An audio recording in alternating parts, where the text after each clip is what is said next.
తుంగతుర్తి మండలంలో సర్వసభ్య సమావేశాన్ని నిర్వహించారు. ఈ సమావేశంలో ఎమ్మెల్యే మందుల సామేలు పాల్గొన్నారు. మొదటిసారిగా విచ్చేసిన ఎమ్మెల్యేకు అధికారులు, నాయకులు ఘనస్వాగతం పలికారు. నూతన రాజ్యం వచ్చిందని, నూతన పరిపాలన సాగుతుందని అన్నారు. సమస్యల పరిష్కారానికి తన వంతు కృషి చేస్తానని, అధికారులు విధుల పట్ల నిర్లక్ష్యం వహిస్తే చర్యలు తప్పవని అన్నారు ఎమ్మెల్యే మందుల సామేలు.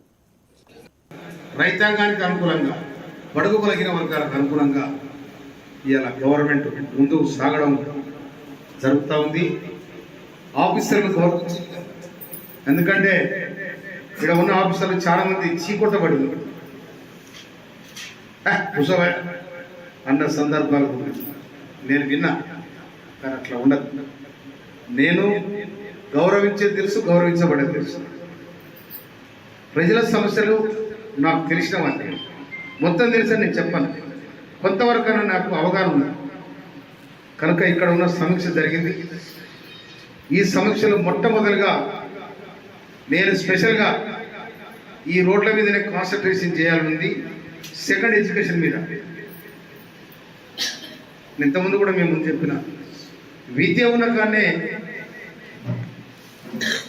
నాగరికత ఇవాళ రోడ్లు భవనాల శాఖ మంత్రులు ఇలా వెంకరెడ్డి గారు మన జిల్లాకు సంబంధించిన వాళ్ళు, ఇరిగేషన్ మినిస్టర్ మన ఉత్తమ్ కుమార్ రెడ్డి గారు కూడా మన జిల్లాకు సంబంధించిన వాళ్ళు.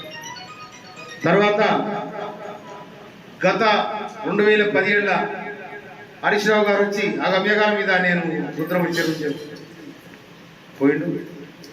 ఇక రుద్రం ఎక్కడ బారి, శరీరం ఎక్కడ బారి తెలియదు. కానీ మనం ఇక్కడ ఉన్న చిన్న చిన్న సమస్యలు ఇలా కలెక్టర్ గారితో మాట్లాడిన, డిఎం గారితో మాట్లాడిన, ఈ గారితో మాట్లాడిన చిన్న చిన్న సమస్యలు అనేవి చాలా దీర్ఘకాలికంగా అట్టే ఉంటే అవి చాలా నష్టం.